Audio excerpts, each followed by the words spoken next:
बहुत समय पहले की बात है। एक ऐसा जंगल था जहां सूरज की किरणें भी जमीन को छूने के लिए तरसती थी। यह जंगल इतना घना था कि इसके भीतर की पगडंडियां किसी भूल भुलैया जैसी थी।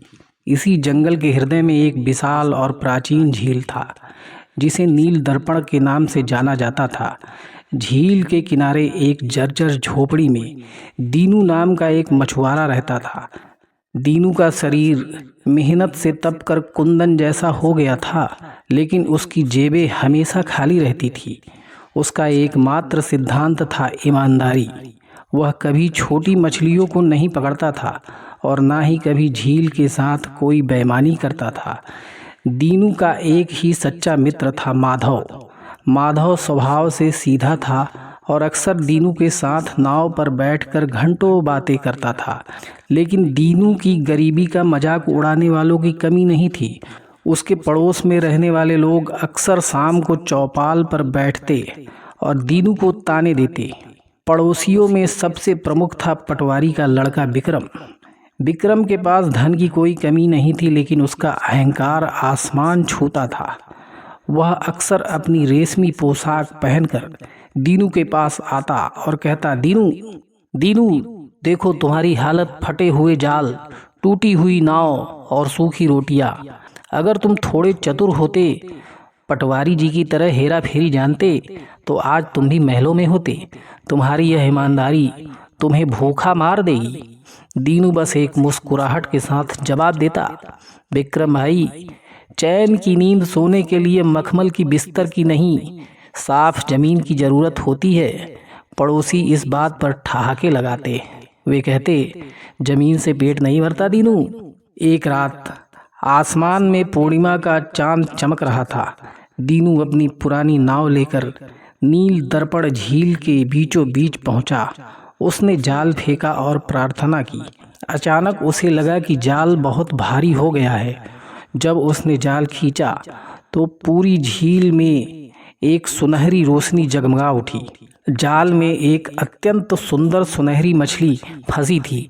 उसके सल्क सोने के सिक्कों की तरह चमक रहे थे और उनकी आंखें नीलम जैसी थी। दीनू, मछली एक मधुर मानवीय स्वर में बोली, मैं इस झील की रूह हूँ, मुझे मुक्त कर दो। मैं तुम्हें वह सब दे सकती हूँ जिसका तुमने सपना देखा है।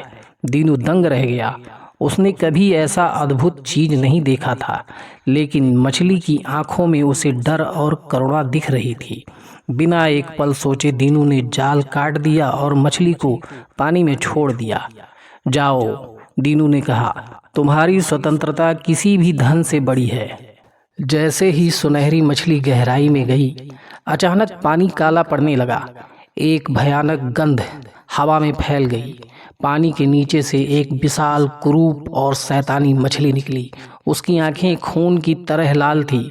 शैतानी मछली ने गरजते हुए कहा, मूर्ख मछुआरे, तूने उसे जाने दिया। वह जादुई मछली अमरता की कुंजी थी। अगर तू उसे पकड़कर मुझे सौंप देता तो मैं तुझे इस जंगल का राजा बना देती। देख, विक्रम और तेरे पड़ोसी आ रहे हैं। उसके मन में लालच है और लालच ही मेरा भोजन है। तभी झाड़ियों से हलचल हुई। विक्रम, जो पटवारी का लड़का था, और कुछ पड़ोसी चोरी छुपे दीनू का पीछा कर रहे थे, बाहर निकल आए। उन्होंने सुनहरी मछली की चमक और शैतानी मछली की आवाज़ सुन ली थी। विक्रम चिल्लाया, दीनू हट जा रास्ते से, हम उस सुनहरी मछली को पकड़ेंगे। हम सबको अमीर बनना है। विक्रम और उसके साथियों ने अपने जाल झील में फेंकने शुरू कर दिए। शैतानी मछली उन्हें उकसा रही थी। हाँ, और अंदर जाओ, जितना गहरा उतरोगे उतना सोना पाओगे। माधव ने दीनू का हाथ पकड़ा और डरते हुए कहा, दीनू, यहाँ से भाग चलो, यह शैतानी मछली सबको निगल जाएगी। दीनू ने देखा कि उसके पड़ोसी लालच में अंधे होकर नावों को खतरे में डाल रहे हैं। अचानक एक जबरदस्त तूफान उठा।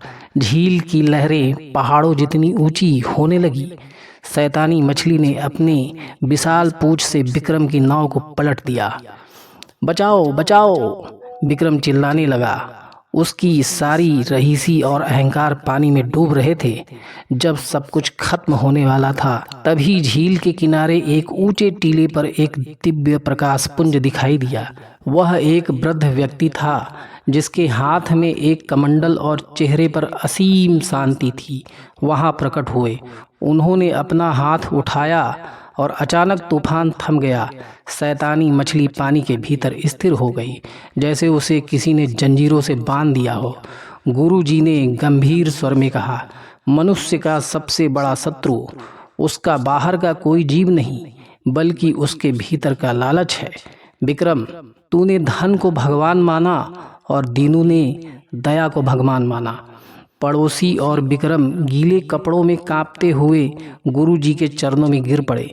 गुरुजी ने दीनू की ओर देखा और कहा, पुत्र, तुम्हारी परीक्षा पूरी हुई। तुमने न केवल सुनहरी मछली को बचाया, बल्कि शैतानी मछली के प्रलोभन को भी ठुकरा दिया। गुरुजी के इशारे पर सुनहरी मछली फिर से पानी की सतह पर आ गई।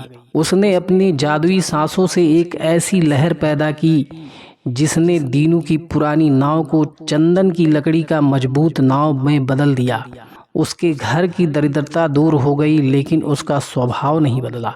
शैतानी मछली को गुरुजी ने झील के सबसे गहरे पाताल में कैद कर दिया, जहां वह केवल उन्हीं को दिखाई देती जिनके मन में पाप होता। विक्रम का अहंकार टूट गया। उसने दीनू का हाथ पकड़ा और रोते हुए कहा, दीनू, मुझे माफ़ कर दो। मैं जिसे तुम्हारी कमजोरी समझता था, वही तुम्हारी सबसे बड़ी ताकत थी। पड़ोसियों ने उस दिन से दीनू को कभी ताना नहीं दिया। वे समझ गए कि सुख चीज़ों में नहीं, बल्कि संतोष में है। माधव और दीनू अब भी हर शाम झील के किनारे बैठते हैं। अब उसके पास धन था, लेकिन वे अब भी सादगी में रहते हैं। गुरुजी वापस जंगल की गहराइयों में विलीन हो गए, लेकिन उनकी शिक्षा पूरे गांव के लिए एक मार्गदर्शन बन गई। घना जंगल आज भी है, झील आज भी नीली है, और कहते हैं कि आज भी अगर कोई निस्वार्थ मन से उस झील पर जाता है तो उसे सुनहरी मछली का चमक और गुरुजी की शांति महसूस होती है।